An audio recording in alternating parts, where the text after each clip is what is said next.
Hi, and welcome to A Few Minutes with Facebook. My name is Louise, and I'm responsible for business marketing in the Nordic region. I'm here today with my colleague Jonas, and we're going to talk a bit about our discovery commerce system. So first of all, thank you, Jonas, for joining.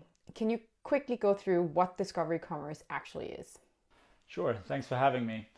So discovery commerce is the way we frame a new consumer behavior and expectation. Um, so when we're presented with a lot of options as consumers, we've always liked curation. So think about your favorite store. They've probably been good at picking up items in the shop window and also in the store that makes it easier for you to get inspired and to shop. And that's really the essence of what this is about. So with e-commerce, we've gotten access to a lot more products. And with that access really comes the need for more curation. And we sometimes refer to e-commerce as this endless aisle. So think about influencer marketing, for example. Someone that we trust, they curate both content and products for us. And that's something that we like.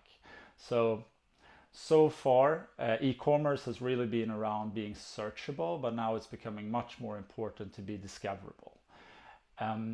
So if e-commerce was about people being able to find products, then discovery commerce is around products being able to find people. So let's use a few examples why we love personalization. Netflix. Most of the content on Netflix is being driven by their recommendation engine. Most of the music we find today is something we find through a recommendation engine from Spotify. And on Facebook and Instagram, there's over 3 billion people, but every feed is unique. So this is really curation through automation. And for an advertiser, what does this mean? Well, you need to make your products available through product catalogs, and then you need to inform a recommendation engine or an AI to be able to support that product finds people. And this is what makes discovery commerce that huge opportunity. Perfect. Thanks for that overview. So it's no secret that we have gone through and we're still going through some really challenging times. How has the COVID pandemic affected people's purchasing behavior? Yeah, I mean, overall, our touch points have changed. That's why you and I sit like this over phone and do this interview. So once we've gotten better at this, it's likely that we're going to continue to do so. And I think a lot of the trends that we've already been seeing for a while has really been accelerated through these times. And for commerce, this means a few things. So first, the store has so far been the biggest point of inspiration. But now we're planning more when we go to the stores. We're going there less frequent and footfall has dropped. So this kind of inspiration and discovery is becoming more important to pick up in other channels.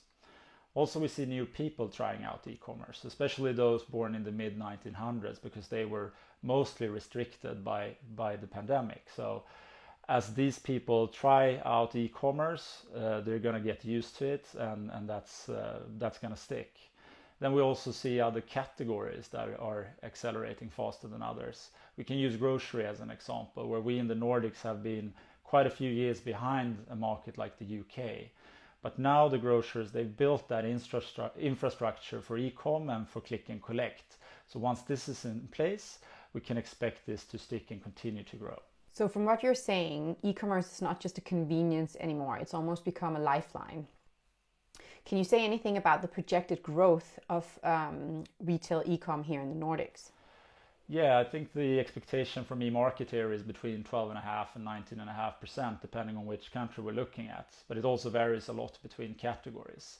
And again, I think the interesting piece here is these new experiences and the new infrastructure that has been built. Once this is in place, we can see continued growth of e-commerce. Because we know this from experience. Like once you've experienced something, then it's likely going to stick. So once you've tried the NFC chip and blipped your credit card in a store, or once you've had Klarna or Apple save your credit card credentials on your phone when you check out, then anything but that is going to feel frustrating. So a lot of people have experienced this new way, and that's going to drive a growth over time. Perfect. So now that we've established that the consumer journey starts long before intent to purchase, what are some of the businesses in the Nordics that are driving demand well through discovery commerce? Yeah, I typically look at those digital native vertical brands who have a mindset that's good from the start. But we see this across all categories. So Ford in Norway, for example, they used the discovery system to drive test drives, and they could reduce cost per test drive by 80%. Isbjörn of Sweden, another example, they could drive an increase in sales by 24% by being available in Messenger as well and having a discovery mindset. We also have H&M's off-price brand Found, who with a better setup for discovery could reduce cost per new customer by 39%. So we're seeing it all across the board. Right, so those are certainly some strong numbers. Just to finish up, can you summarize some of the best practices to succeed? Sure. I think what we're seeing is three things. So first, data-driven marketing approach. So this means both rooting how you operate in quantitative data around your customer motivations and customer behavior, but it's also building that resilience. We're seeing a high demand from consumers with both personalization and privacy. And with the changing ads ecosystem, we need to build robust signal systems to work into these AI and curation through automation setups. So that's the first part. The second one is being customer centric. That means being where the customers are, but it also means reducing friction wherever you can. So from discovery to checkout, it needs to be as friction free as possible. And then thirdly, it's around this organizing both your teams and your tools for being agile. So both in how you use data, but also how you create content. So from product shots to ad campaigns, you need to become more agile.